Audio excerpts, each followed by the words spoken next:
Hello everyone and welcome back to the news with your host Bon Jennon. Today I've got a very special one for you guys. It took me a lot of time and a lot of patience to get a hold of these fellows, but I finally did, and with their graciousness they reached out and came to see me. I've got the one and only Grug Beefus here, along with his partner in crime, Reejop III. Everyone knows what these two great men are responsible for, the Kroopa Chronicles and the second blockbuster movie, Brave Man, but we'll just be talking about the first one today. Gentlemen, it's a pleasure. Nice to meet you. Nice to meet you. Good to have you here. Good to have you here. All right, gentlemen. Now let's get started. Have a seat, shall we? Okay. So I think it goes without saying, we all know what we're talking about here today. It was the first movie to achieve a 10 out of 10 on IGN. Oh, take your time, Mr. Beefus. Take your time. The first movie to achieve a 10 out of 10 on IGN, and if my opinion is correct, it probably will be the only. It has also made significant strides in helping to fix world hunger and achieve world peace. Now, gentlemen, I have to ask, it is clearly an inspiring movie. It has inspired me. It has inspired millions. But what has inspired the two of you to make such a film? Well, I think one of, if not my biggest inspirations is actually, I have it with me here right now. I always have it on me, actually, is The Invasion of the Overworld by Mark Cheverton. Now, this book is very near and dear to my heart. I've read it probably 73 times. This is my 74th read through, actually. And just the world building is the main thing with this one. It's so good. The world is so lush and so well developed that I've taken a lot of inspiration in my own world building for the Kroopa Chronicles with this. And just to give you a little example, I'm going to read a passage. Now, this passage I have is not only just world building, but it's also just an example of really great writing that I try to emulate in my own works. So I'll just start. Focusing on one of the zombies, Game Knight slashed and slashed away at it, ignoring the pain caused by its companion. In a pop of glowing XP balls, the zombie disappeared, a confused look on its face when it realized it was about to die. Game Knight felt no remorse. Now he focused on the remaining monster, his iron sword driving the monster back. "You want some?" Game Knight yelled at the monstrosity. "Come on, let's dance." He hacked at his enemy faster and faster, trying to do more damage, the heat of battle masking the pain from his injuries. The zombie flashed red. "Yeah, how's that feel?" Slashing at its head, there was another flash of red, and then another. The zombie fought back, its sharp claws streaking through the air, but just missing Game Knight as he leapt back, careful to stay out of reach. He didn't want to feel those terrible claws again. Swinging his sword, he drove the creature backwards, not giving it time to strike back, and then pop! More glowing balls of XP littered the ground. He moved quickly to collect his prize, then ran back toward the cavern opening, yearning for the safety of his hidey hole. This time, keeping the torches on his left, he easily followed his trail of breadcrumbs back to the large cavern. The zombies staying in the shadowy depths of the tunnel, doing whatever zombies do in the dark. No more monsters came out to challenge him. He was grateful for their cowardice because his left arm throbbed with pain, his health feeling slightly depleted. Clearly, he'd taken some damage in the battle, adding urgency to his need for armor. He could hear the waterfall up ahead as he ascended, the large cavern that was now bathed in shadow except for his torches, their circles of light pushing back the darkness in spots. It was night, monster hour. Running to the far wall, he ran up the stairway marked with a single torch. Once at the top, he sealed the tunnel with blocks of stone and then breathed a sigh of relief. He was safe in his hole. Pulling out his last piece of beef, he ate it quickly, the nourishment adding to his HP. The pain from the zombie attack subsided a bit, but the fear still echoed with every heartbeat. Now,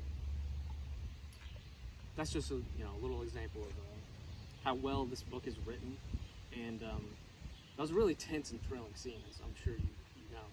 And I try to emulate that in my own movies and works. So this is one of my biggest inspirations. And my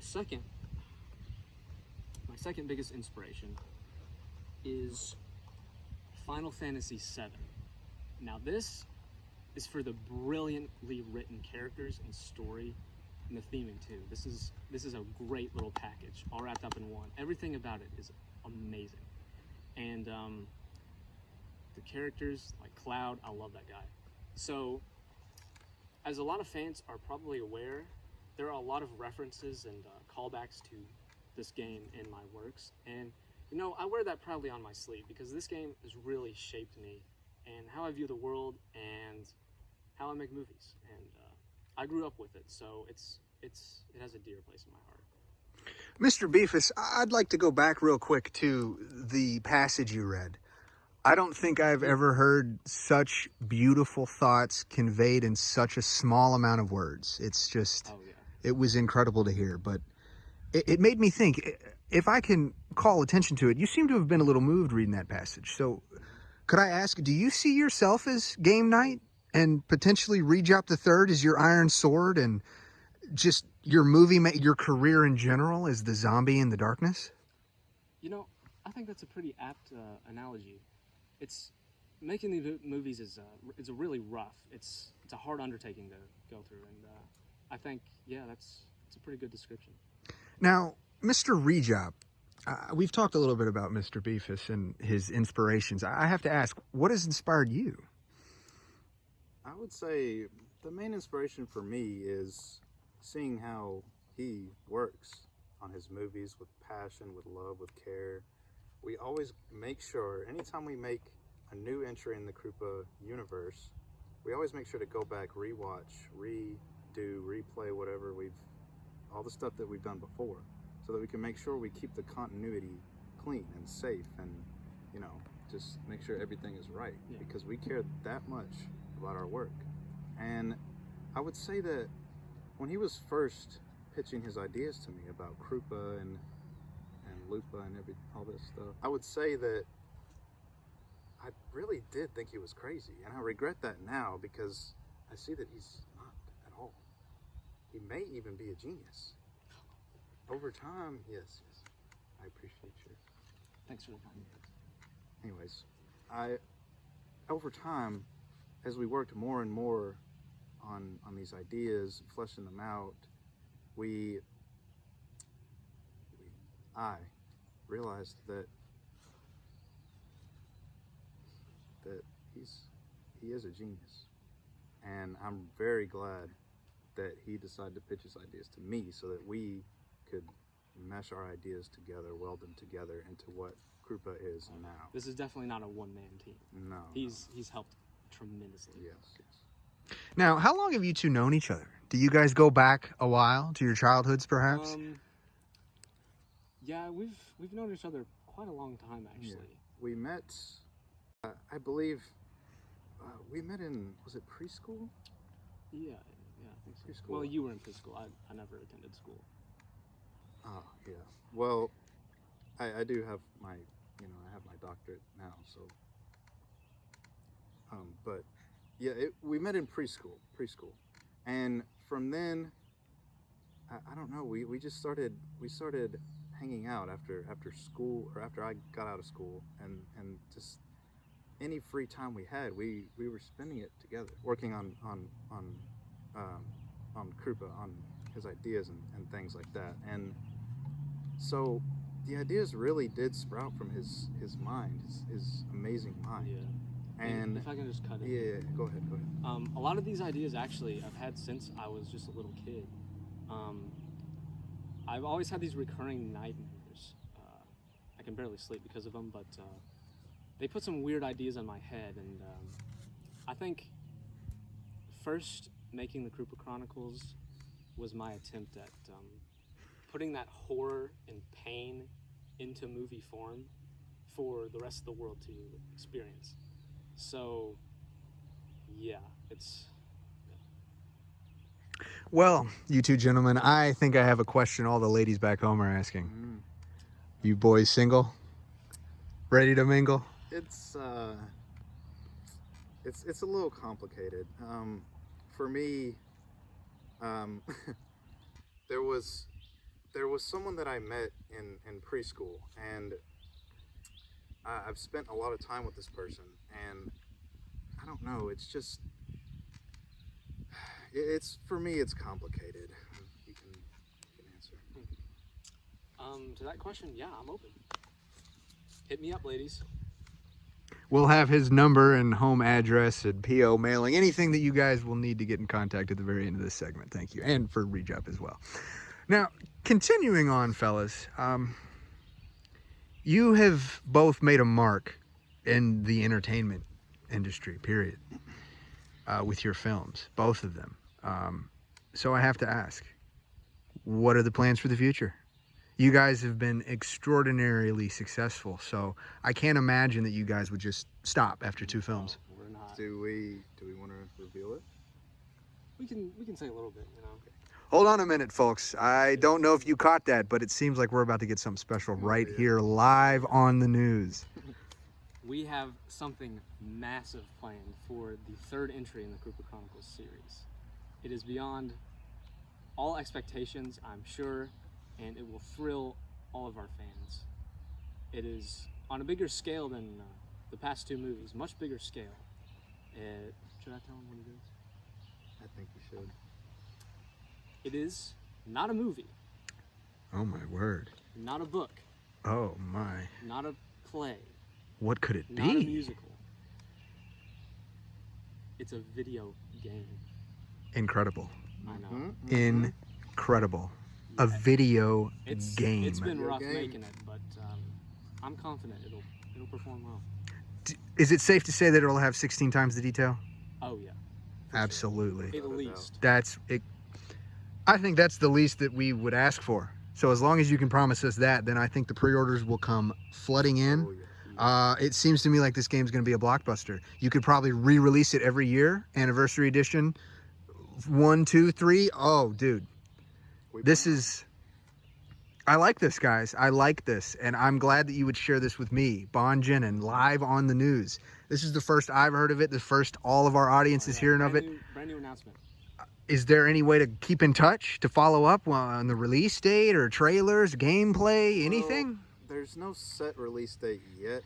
We're pretty late in development. Yeah. But there's still no confirmed release date yet, and we don't want to reveal too much about story, characters, character. We want it to be, arcs. a fresh experience.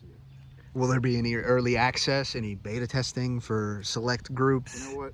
For you, Bon, we'll get you an early access game. Yeah, we'll do it for you. My God. For you. I'm sorry, the camera, it's not showing it right now, but I've been moved to tears. I just wish everyone that is watching could meet these 2 amazing men.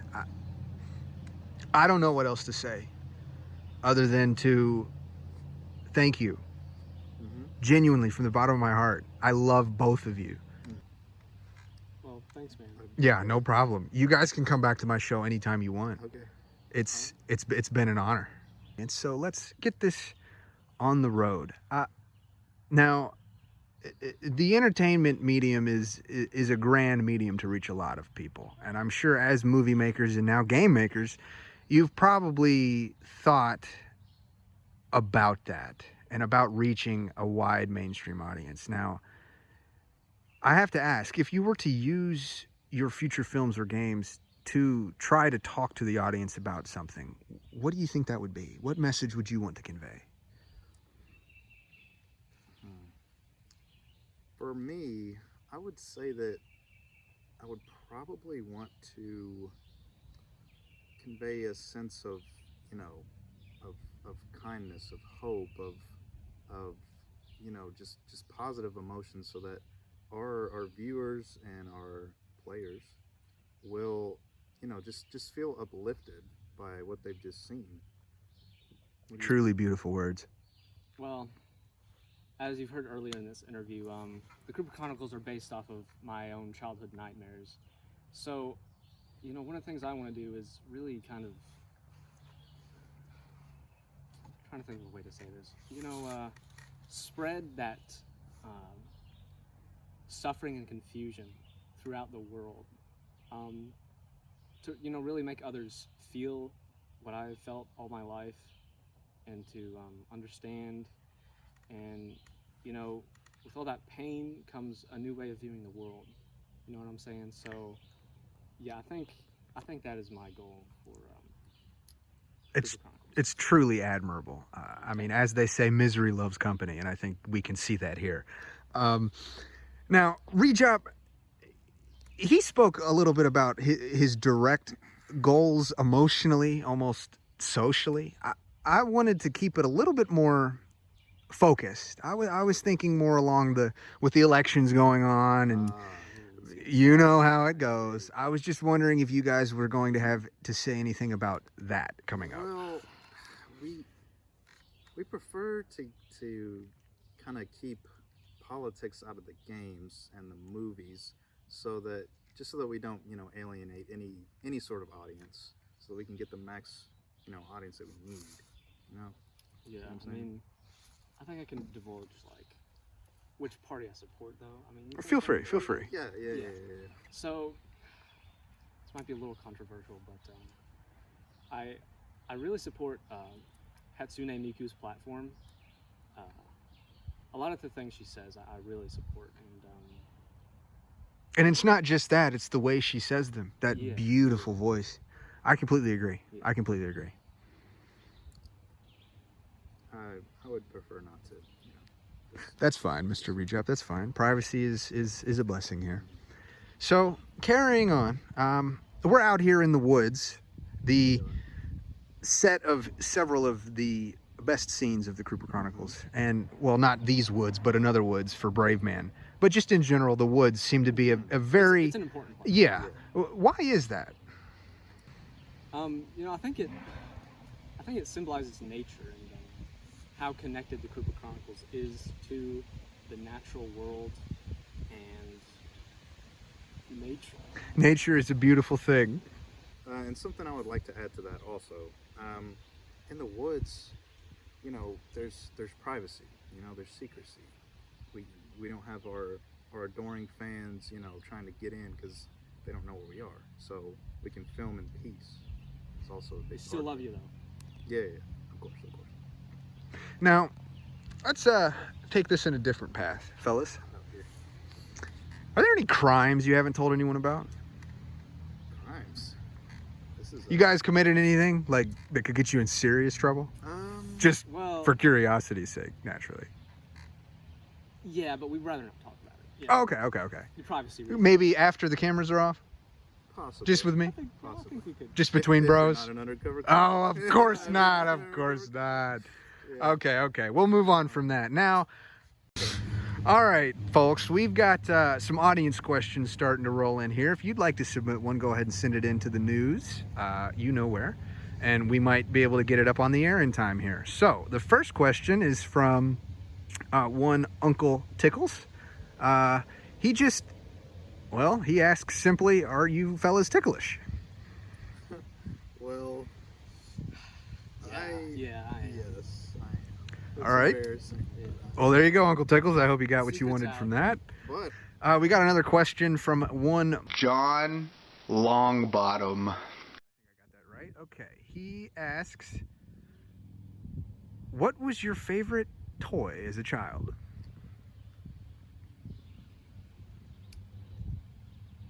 Probably Steve.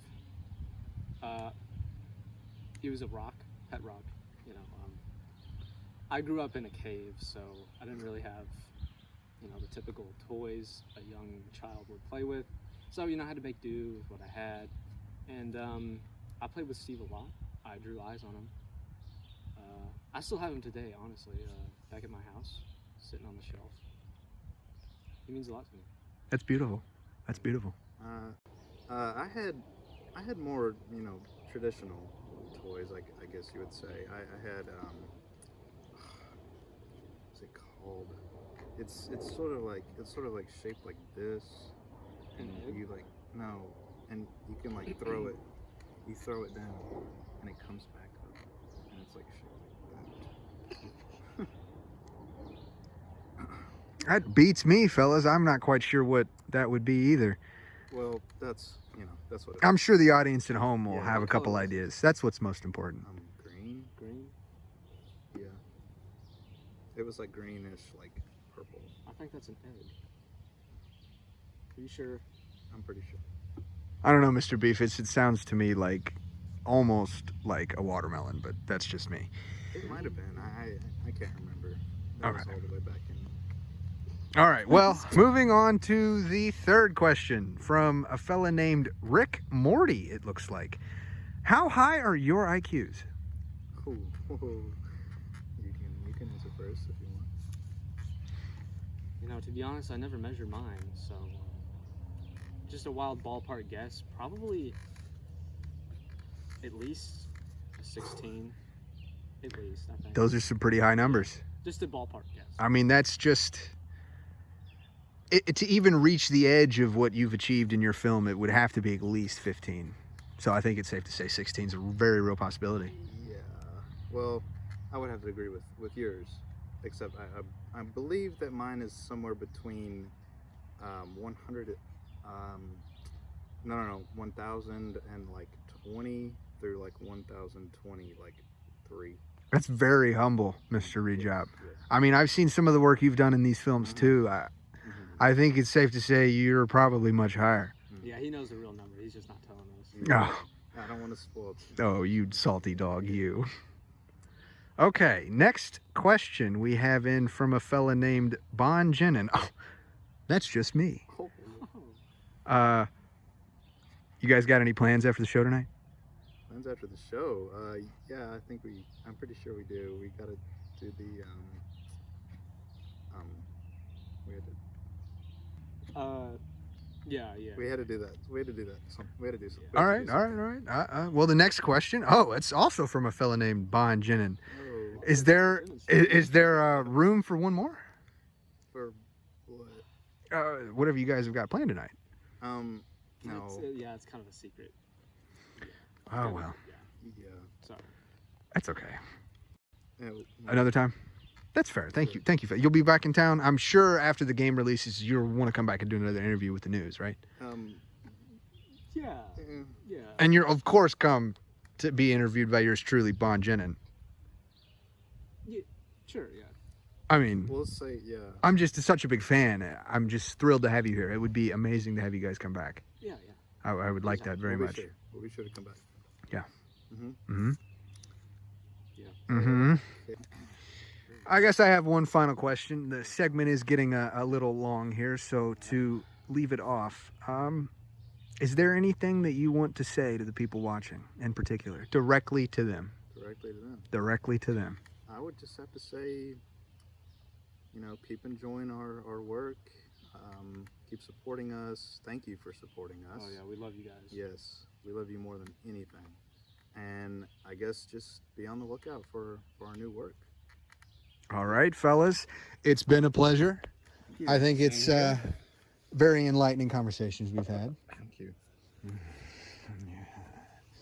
Well, that'll be that. Thank you for tuning in to the news with Grug Beefus and Reejop III. I am your host, Bon Jennon, and that is all.